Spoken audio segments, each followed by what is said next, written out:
Hello mga guys, maayong na gabi. Yan na po ay araw ng mga puso. Happy Valentine's Day, February 14, 2025. Napaagi kita yan na dito sa Nina Building. Kita naman na yun.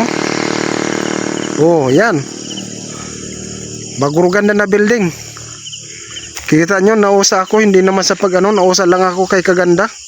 Tapos damo-damo sin mga ilaw, tapos may mga damo-damo masitas na naka landscape sa nang tawag na mga masitas na may mga design. Kita naman na 'yo peke untaw. May mga bato ayan kita na 'yon na binutang, tapos ang mga halaman din naka landscape. Damo-damo ina dan halaman pa ada po. Kaso siyempre gabi yan na kaya malabo ayan Ayan ada pa Baguro ganda di desa ni kita naman yung mga bato ada mga bato naka-landscape nga ni, naka-design, naka-landscape design. Tapos kita naman na yung may mga halaman, tapos may mga ilaw. Tapos guro ganda sa nina building. Sa matuod lang ini na building, government building ini siya, government property. Sa gobyerno ini siya na building, pero kung tutusin, kung ako ngaon, mas gusto ko pa na mabulok na lang inidili paggamiton. Sa matuod lang. Mas maayo pa na mabulok na lang, dili lang paggamiton. Aram nyo kung ano. Nakita na yung evacuation center. Gusto sabihin pag ginamit ini, duwa lang sa nang posible haros may bagyo. Siyempre ang bagyo naka-schedule. Bago tumama ang bagyo, ginasabi na kung ano na signal, kung hayan maagi, kung din matama. Yan, kung sabi pag may bagyo. Pag may linog naman, after ang pangyayari, saka ma-evacuate. Siyempre kay evacuation ini, sa madaling sabi, sa pagkakaintindi ko, matibay ga din kay evacuation center yun. Kaso nga lang sa lindol, siyempre hindi mo naman mapredict ang lindol, ang mga linog, di mo maraman kung sino kakusog. Kaya maaring after na ng pangyayari, saka di may ma-evacuate, irog sana. Kung may mga nadamis na mga balay, tapos kailangan na ma-evacuate, makaradi didi, kaya kung matibay-tibay ini, kay evacuation center nga na ini. Pero pag bagyo naman, schedule antes bago ang bagyo makaradi saka didi gagamiton ini.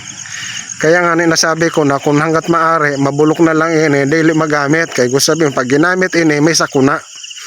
Madaling sabi kung dili bagyo lindol, pero madalas bagyo. Yan. Siyempre pag ginamit ini dahil evacuation center gani, gusto sabihin may nangyari na hindi kaya-aya. Yun, sakuna kumbaga. Para sa bagyo. Kag kon lindol man, after na ng lindol siyempre. Kasi dili ka man ma-evacuate antes ang lindol. Buyag lang, wag naman dili masapagayo. Kaya nga ginasabi ko na hanggat maaari, mas maganda dili na lang gamiton. Kasi gusto sabihin, pag dili ginamit, wala siya sakuna. Diba? No. Di bali bisan maganda na para basta dili lang magamit, gusto sabihin safe ang mga tao.